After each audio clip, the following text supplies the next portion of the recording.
दोस्तों नमस्कार। Delhi versus Mumbai, Rishabh Pant versus Rohit Sharma.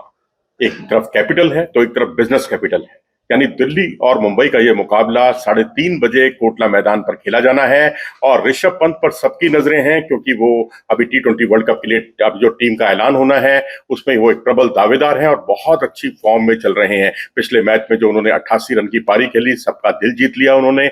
और इतना ही नहीं, उसके अलावा उन्होंने 161.32 के स्ट्राइक रेट से रन बनाए हैं और तेज गेंदबाजों के सामने तो उनका स्ट्राइक रेट 190 से भी ऊपर है। और पिछले 4 मैचों में देखेंगे तो ये 200 को भी पार कर जाता है उनका स्ट्राइक रेट।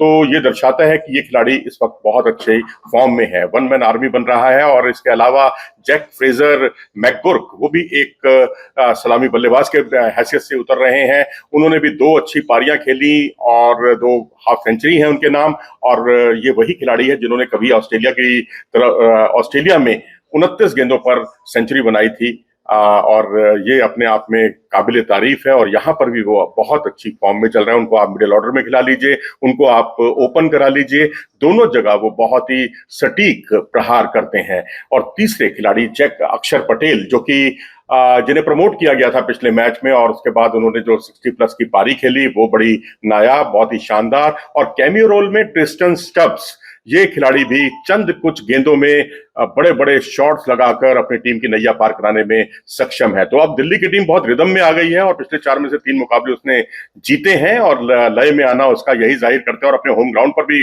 वो खेल रही है।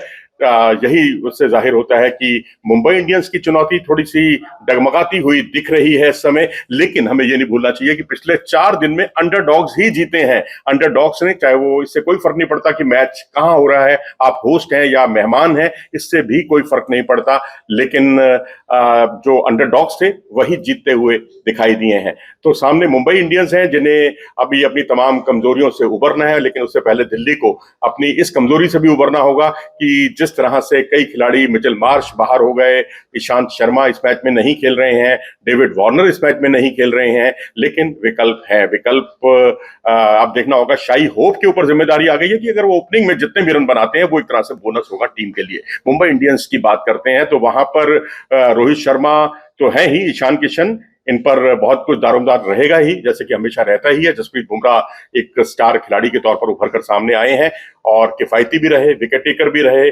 जॉइंटली सबसे ऊपर 13 विकेट चटकाकर। लेकिन उनके साथ कोई उनका जोड़ीदार उभर कर सामने नहीं आया। कोइजी ने जरूर 13 विकेट चटकाए हैं लेकिन बहुत महंगे साबित हुए हैं, तो दूसरे छोर से उन्हें उतना साथ नहीं मिल पा रहा। और वहीं स्पिनर्स की बात करें तो दिल्ली का पलड़ा कहीं भारी, क्योंकि वहां पर कुलदीप यादव हैं, अक्षर पटेल हैं। तो यहाँ पर जो है कोई भी भरोसे का खिलाड़ी उभर कर सामने नहीं आया। और अगर आप नबी को देखें तो उन पर टीम का भरोसा ज्यादा है नहीं, बहुत कम ओवर करते हैं और उनको ज्यादा पूरे ओवर नहीं दिए जाते, बल्लेबाजी पर उनकी ज्यादा निर्भरता है। लेकिन वहीं पीयूष चावला ने थोड़ा सा प्रभावित किया है क्योंकि पहला दौर उनका बहुत अच्छा नहीं गया था। तो कुछ गलत निर्णय जो किए गए हैं कप्तान द्वारा या टीम प्रबंधन की तरफ से, उन पर भी निजात पाना होगा मुंबई इंडियंस को। खासकर राजस्थान रॉयल्स के खिलाफ मुकाबले में टॉस जीतकर पहले बल्लेबाजी करने का फैसला उनका बहुत ही संदेह क्या, बल्कि मैं तो कहूंगा विवादास्पद रहा, क्योंकि वो उनके लिए हार का एक बहुत बड़ा कारण साबित हुआ।